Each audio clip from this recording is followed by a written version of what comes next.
It's taken nearly 2 decades, but today we finally learned what happened to Natalee Holloway, the prime suspect finally confessing to killing her as part of a plea deal. Sam Brock spoke one-on-one with Natalee's mother and has her powerful reaction. For nearly 2 decades, Natalee Holloway's disappearance gripped the world with unanswered questions and haunting uncertainty.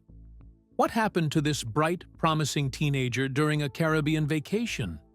Despite massive searches and multiple arrests, her fate remained a mystery that many believed would never be solved. But the truth finally emerged, revealing a night far darker than anyone imagined, marked by deception, cruelty, and heartbreak. How could a carefree trip end in such tragedy? And what does the shocking confession uncovered years later tell us about the nightmare behind the headlines? The vanishing on Aruba. Natalee Holloway's disappearance on the night of May 30th, 2005, remains one of the most puzzling and haunting cases of recent memory. It was the final night of a senior trip to Aruba, a Caribbean island known for its vibrant nightlife and beautiful beaches. Natalee, an 18-year-old honors student, was last seen leaving a popular nightclub called Carlos and Charlie's with 3 local young men. What happened after that moment set off a chain of events filled with confusion, lies, and unanswered questions. Articles about this man. He's the Playboy suspect. 17-year-old Joran van der Sloot. Implicated in the disappearance of an American woman from the island of Aruba exactly 5 years earlier. The 3 men, Joran van der Sloot, a Dutch teenager living on Aruba, and brothers Deepak and Satish Kalpo, claimed they dropped Natalee off safely at her hotel. But Natalee never made it back to her room. Her packed luggage and untouched passport told a troubling story. She hadn't planned to leave the island without her belongings. Panic spread quickly when she failed to show up for the group's early morning flight home to the United States. Despite the initial chaos and widespread effort to locate Natalee, no physical evidence ever surfaced. Her phone, purse, or shoes, none were found. There were no signs of a struggle or a clear footprint, leading to no conclusive conclusion. The 3 men's stories about that night changed repeatedly under police questioning, deepening suspicions but never producing solid proof. Multiple arrests followed, but without witnesses or forensic evidence, the legal case remained fragile. The island and the world were left with a mystery that grew darker with time. The absence of a body or conclusive clues bred rumors and doubt. Public outrage and fear blended with frustration as official investigations appeared slow and uncertain. From the beginning, something about the case defied explanation, pushing people to wonder if the truth was being deliberately hidden or manipulated in some way. What makes Natalee's disappearance especially haunting is the sheer normalcy of her last known movements. A night out with friends should have ended with a safe return, yet it spiraled into a nightmare. No one knew how or why the night turned tragic, only that it had. The answers, it seemed, were just out of reach, tangled in conflicting claims and a maze of secrecy. The story, throughout the years, only gained more power and intrigue. The youthful Dutchman, the one most often referred to, became a symbol of doubt. Still, no one was able to prove his guilt, and thus all accusations remained unfulfilled. The ones who cared the most, Natalee's family and close friends, were, on the one hand, with a very small amount of hope, but on the other hand, full of endless queries. The truth behind the bad news and speculations was that a slayer had robbed the world of a young girl full of promises, and the truth was darkly concealed. However, what actually took place that night, and why was it kept in the dark for such a long time? The truth would only be revealed much later, and it would be more terrible than anyone could have imagined. The locals and tourists conducted a close observation of the case, some being convinced that there was a cover-up, while others were thinking that Natalee might still be alive somewhere. The lively exterior of the island concealed the deep suffering and distrust that were developing below the surface. However, this riddle, which was covered with silence and lies, had many more pieces to it than anyone had perceived so far. Transitioning from the confusion of that fateful night, it helps to understand who Natalee Holloway was. The bright young woman whose disappearance shattered so many lives and launched a desperate search for answers. The bright life behind the tragedy. Natalee Holloway was not just a missing person, she was a vibrant young woman with a promising future ahead.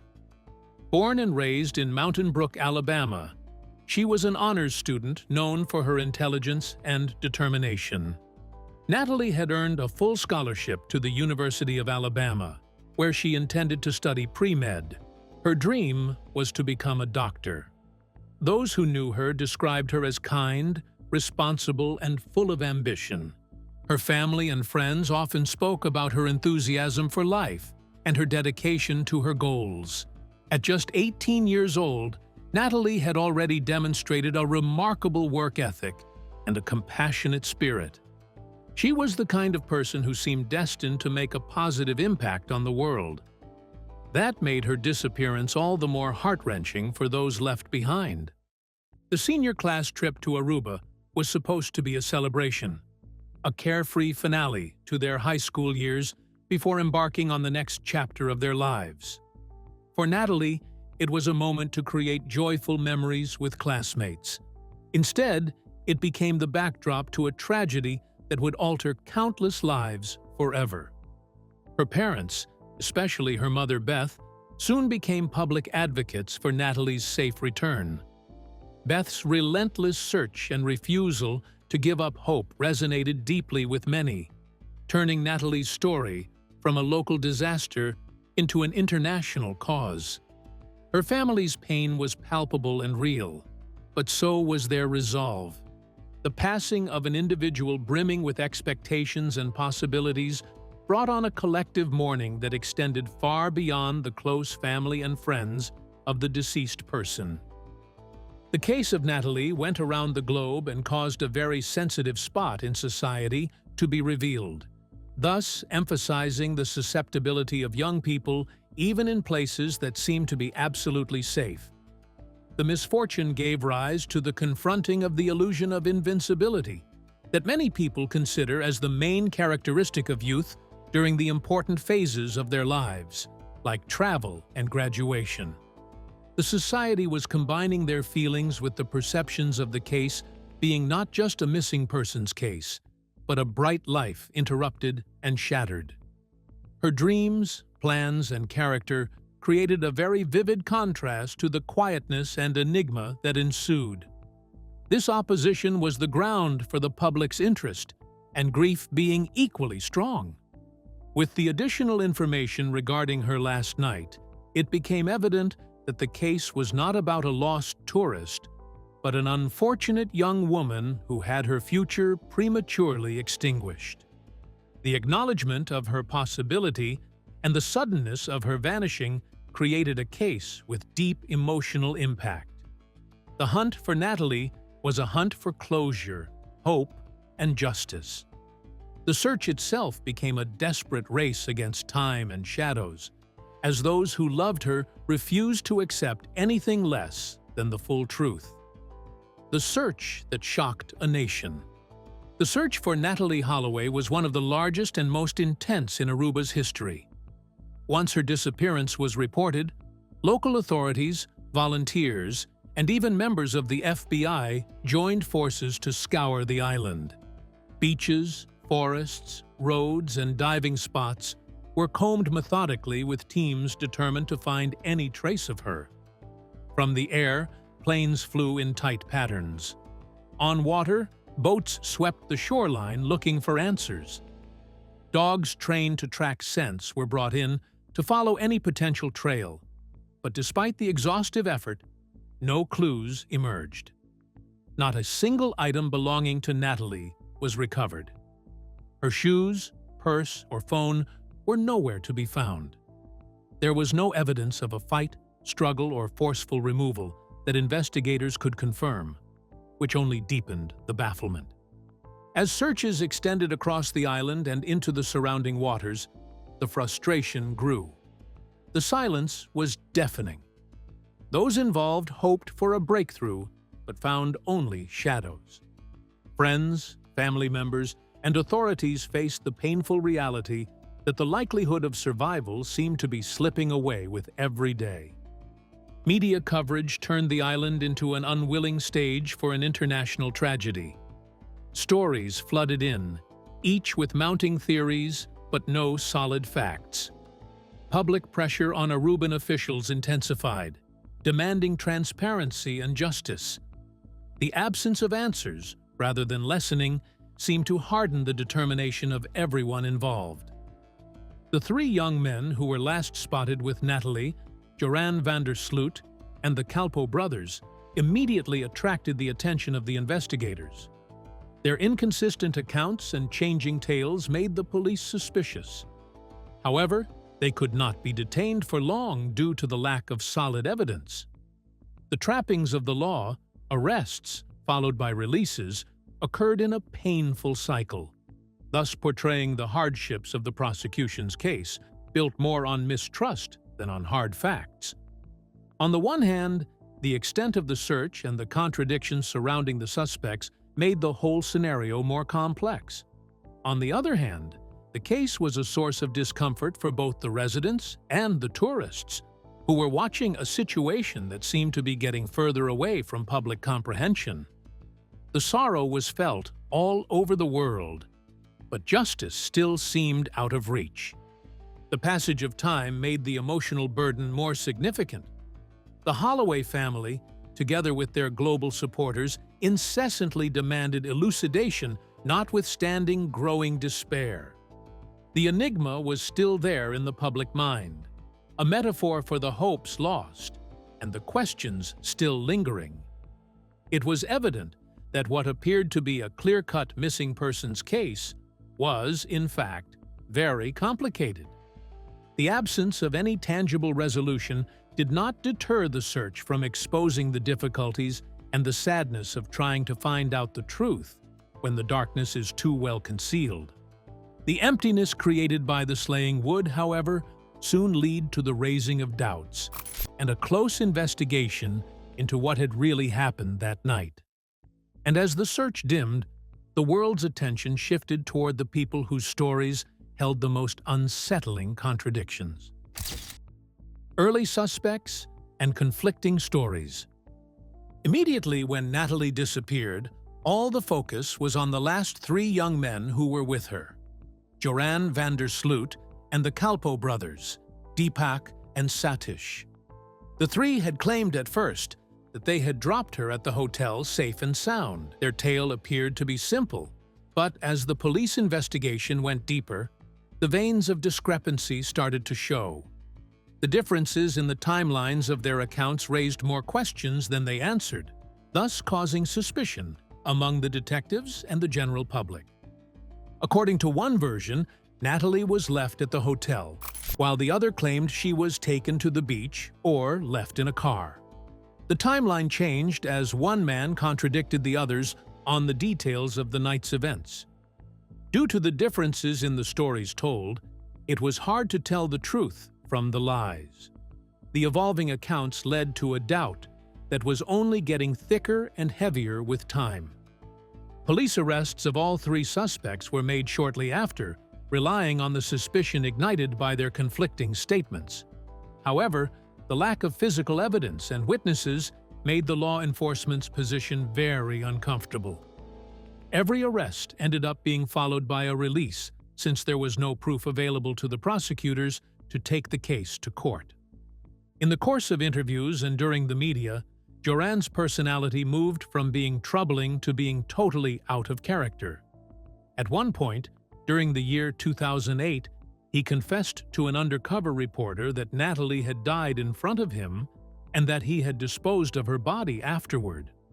What was meant to be a shocking confession turned out to be nothing but a cruel lie, designed to gain the reporter's admiration. He withdrew it almost immediately, and investigators, the family, and the public, who were disappointed and bewildered, were left with the question of the meaning of the confession. Despite the absence of evidence, suspicion did not wane. Instead, it fueled rumors and speculation that planted the seed of doubt around the men's involvement.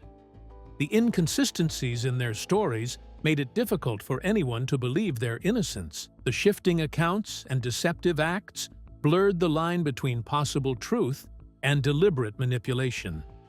Meanwhile, Natalee's family endured endless heartbreak as each dead-end investigation reopened old wounds. The waiting game tested their resilience, forcing them to cling to hope in the face of overwhelming uncertainty. Public interest in the case remained high, partly because the behavior of these young men kept new theories alive. The lack of closure was a painful backdrop to every development. Their repeated arrests but ultimate releases created an impression of justice just out of reach. It seemed like the men knew more than they admitted, but had crafted their lies carefully enough to evade conviction. Questions lingered about how much the truth was being obscured by fear, denial, or even intentional cover-up. The many versions of the story left a fog of confusion that persisted for years. As time passed, the suspicion surrounding these three intensified but never solidified into legal proof. They were the main players in a drama that had lost its straightforwardness. While they remained the primary suspects, the tangled web of their contradictory claims made it hard to grasp what truly happened on that last night in Aruba. Though their stories seemed tied to the mystery, this chapter only deepened the dark shadows lurking behind Natalee's disappearance. It set the stage for growing doubts about the investigation itself, as many began to question whether justice was truly being pursued. Unease about the case increasingly turned toward those meant to uphold it, drawing attention to the wider forces at play behind the scene. Suspicions and allegations of cover-up. As the case dragged on without resolution, deep suspicions emerged about the integrity of the investigation. Many observers and members of the public began to question whether the Aruban authorities were conducting a thorough and impartial inquiry. The rapid release of the prime suspects, despite glaring contradictions in their stories, raised eyebrows and fueled allegations of a possible cover-up. The father of Joran van der Sloot, a prominent judge on the island at the time, came under particular scrutiny. Some believed that his influential position may have interfered with the pursuit of justice. This perception gnawed at the public trust and amplified calls for transparency. Details that went unexplained only added to the sense that powerful forces were protecting the accused. Several critical gaps in the investigation appeared to have been overlooked or dismissed. Authorities never fully resolved the inconsistencies in the suspect's statements, nor did they aggressively pursue fresh leads that could have shed light on Natalee's whereabouts. The slow pace and uneven rigor of the inquiry led many to suspect that there was more going on beneath the surface.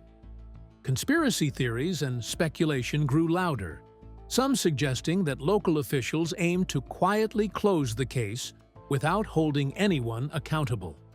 The island's reputation as a tourist destination added pressure to avoid scandal, making observers wonder if economic interests influenced the handling of evidence and witness testimony. It was as though the truth was being sacrificed to preserve appearances. This sense of institutional failure and possible protection created an atmosphere of mistrust that shadowed the entire investigation. Natalee's family and advocates expressed frustration with what they saw as half-measures and disregard for justice. The case became more than just a missing persons tragedy. It evolved into a symbol of systemic problems in law enforcement and governance. On the contrary, the inattention to the passage of time with no visible results only made the situation worse. The public's hope was snuffed out while the official investigation was crawling along. Quite a few individuals believed that Natalee would never be found, and those responsible would never be caught. One of the biggest reasons for the disillusionment among the experts was the public mistrust of the police. The unresolved matters gave rise to more emotional suffering for Natalee's family, who, despite the difficulties they kept on, were still fighting for the truth. The gap between the public's perspective and the official stance was continually widening. The higher the number of questions without answers, the more the enigma turned not only to the unknowns of that night, but also to the dark areas of possible manipulation. Sadly, the shooting case became one of the police's greatest worries. The authorities also thought that it was possible that something bad had happened to Natalee after all, and that she had been kidnapped and taken to a different island. It was nearly impossible to figure out what exactly happened, and thus the world continued to wait for answers that seemed to be further away than ever. In this kind of climate filled with uncertainty and chaos, whispers about other evil possibilities started to surface. One person even suggested that Natalee might have been abducted and slain. The doubt concerning what really happened was merely growing, and the world remained on the lookout for answers that did not seem to come any closer. And as speculation deepened, a new and chilling case from years later would cast an even darker shadow over what might have happened to Natalee. A dark connection. Stephanie Flores. A few years after the disappearance of Natalee Holloway, there was a bad pattern that was related to another young woman, Stephanie Flores. In 2010, 5 years after Natalee's disappearance, a 21-year-old student was found dead in a hotel room in Lima, Peru. The unfortunate event struck a chord because the main suspect in Natalee's disappearance, Joran van der Sloot, was also involved with Stephanie's death. This connection brought the public's attention back and also helped to reveal new aspects of the unresolved mystery of Natalee. Stephanie had met Joran at a casino and later went to his hotel room. Reports were saying that she saw files on Joran's laptop concerning the disappearance of Natalee, which was a fact believed to have led to a violent confrontation. Stephanie received mortal wounds, and the incident brought to light the dangerous side of the man who had long been suspected but never convicted in Natalee's case. This incident made it impossible to ignore the severity of his potential involvement years before. Following the assault, Joran tried to escape to Chile, but was soon caught and put in prison.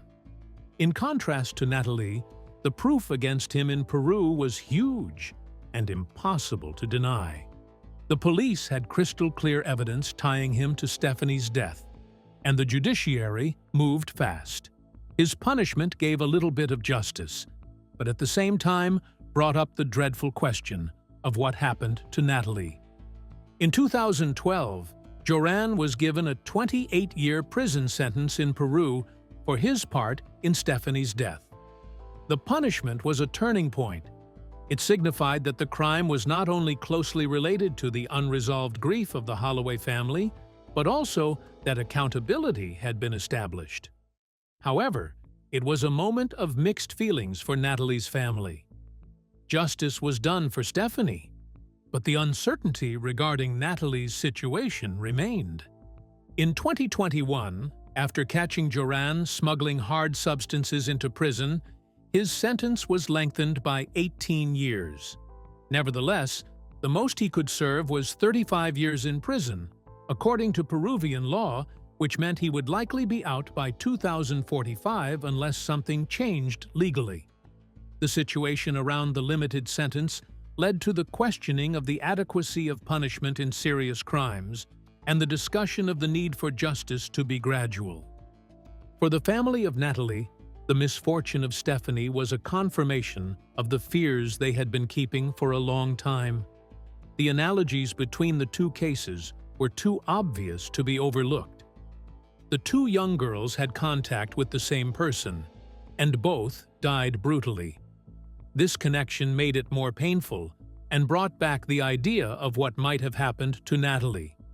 The change in emphasis on Joran's conduct in Peru raised the public and legal examination of his past to a greater extent. A lot of people believed that the case of Stephanie was a view of the past, where fear, arrogance, and violence could have taken the life of Natalee many years before. The similarities made an already tragic story even heavier, with sorrow and complexity. The death of Stephanie and the imprisonment of Joran were a sad but certain reminder that some risks are not visible until they are revealed by a tragedy. For the Holloway family, it brought to light the necessity to claim full responsibility as soon as possible. The chapter had been closed, but still, the darkest parts of the larger story were being told. This connection deepened the urgency behind ongoing investigations and set the stage for revelations that would eventually bring a long-awaited confession, shattering the silence around Natalee's disappearance. The confession that changed everything.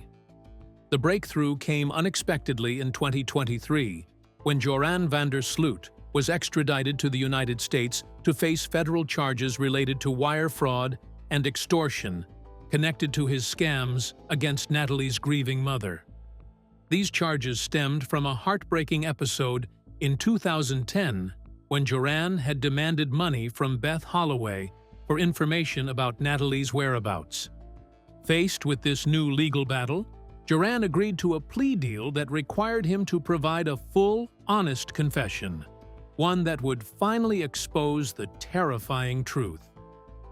In his statement, Joran described the last encounter with Natalee in chilling detail. According to him, Natalee rejected his advances on the beach and defended herself.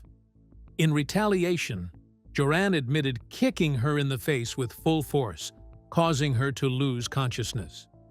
What followed was a horrifying act of brutality. He struck her repeatedly in the head with a cinder block until she stopped moving. After this brutal assault, Joran claimed to have pushed Natalee's body into the ocean. He recounted these events with a disturbing calmness, showing no remorse or sorrow. He said plainly, "After that, I get out. I walk home." That same day, he returned to his routine, checking soccer scores, showering, and going to school. The absence of any emotional reaction shocked everyone who heard his confession. The confession of Joran's did significantly influence the investigation because it also demonstrated that the Calpo brothers were innocent of any involvement. He admitted that he was the sole perpetrator of the crime, which at last liberated them from the suspicion that had been hanging over them for several years. The newly discovered fact not only turned the spotlight on the case, but also facilitated the identification of the perpetrator. Beth Holloway stated that the lie detector test was a secondary means of confirming Joran's confession and thus gave more credibility to his account. The judge appeared to be supportive of his plea bargain, and consequently, he received a 20-year prison sentence for the federal offense. This sentence would run concurrently with the one he was already serving in Peru for the slaying of Stephanie Flores. Besides, the deal stipulated that if he were to be released from prison in Peru at any time, he would be sent back to the United States to complete the rest of his sentence here. The unveiled truth was very disturbing and nearly unbelievable. The public was not only surprised by the crime, but also by the indifference Joran showed when he talked about a young woman's death. His admission was the factor that actually pulled the case from the shadows of intrigue and into the brutality's glare. The court was overpowered with sorrow when Beth Holloway met the man who had robbed her daughter of a future. Nevertheless, she was very articulate in her testimony, even though it was painful for her, saying, "Joran van der Sloot is no longer a suspect in my daughter's case. He is the one who committed the crime." The strength of her words was the heaviness of nearly 20 years of mourning, struggling for justice, and the bravery that went along with it. Yet even with the truth finally spoken, the emotional weight it carried would open a new chapter. one where justice and heartbreak collided in deeply human ways. Justice and unanswered pain. Joran van der Sloot's admission of guilt has finally revealed some truths, but it has not lessened the hurt that the Holloway family has suffered for nearly 20 years. He was no longer a mere suspect. He declared he was the person responsible for Natalee's death. However, one tragic truth still exists. The remains of Natalee have yet to be discovered. The family is caught up in loss and a hope that can never be completely satisfied since they have nowhere to grieve her. A situation that leaves them in a limbo of sorrow and a hope that can never be fully answered. Joran was given a 20-year federal term in the U.S. on top of the sentence he was already serving in Peru for the slaying of Stephanie Flores. The combined sentences denoted the gravity of his conduct. Nevertheless, people still questioned whether justice was indeed served. The 35-year maximum of Peru for non-life sentences raised the fear that he might, one day, be let out. A thought that was disturbing for many who still wanted real closure. Throughout the years, Natalee's mom, Beth Holloway, became iconic as a strong woman. Truth was what she was fighting for all the time. Even though there were a whole lot of years of heartache, she remained a determined and courageous person. The court was the place where her statements revealed her profound grief and her vigorous character. A mother who had constantly been there and never given up spoke, bearing the load of emotions that come with not knowing what happened to her daughter for such a long time. When Joran admitted his guilt, the court was filled with grief, disbelief, and a faint feeling of relief. The shocked audience could not believe the coldness with which he narrated the crime. His total lack of feeling and apology made the baseness behind his falsehood even more evident. The people who had been waiting for so long for the truth and dreaming of something less terrible than what they finally heard were the ones who got hurt the most. Natalee's case reached far beyond her family. It revealed how difficult international investigations can be and raised questions about whether power or influence slowed down the search for justice. The truth stayed hidden for years under media chaos, showing again how fragile and complicated justice can be. The non-stop news coverage, false leads, and changing stories created confusion that lasted for a long time. Many struggled to tell what was real and what was not. Each misleading twist reopened old wounds for the Holloway family, yet they continued to stay strong. Their endurance became a symbol of resilience in the middle of tremendous loss. Joran's continued manipulation added even more pain. His 2010 attempt to extort Beth, using her daughter's disappearance for money, showed how dark and cruel his actions were long after Natalee was gone. Natalee Holloway's case shows us how long the search for truth can take and how deeply pain can cut when answers are delayed. Despite decades of uncertainty, justice finally found its way, bringing relief, yet reminding us of what was lost. If you found this story compelling, please like and subscribe for more deep dives into remarkable true stories. Thank you for watching, and stay with us by watching the next video now appearing on your screen.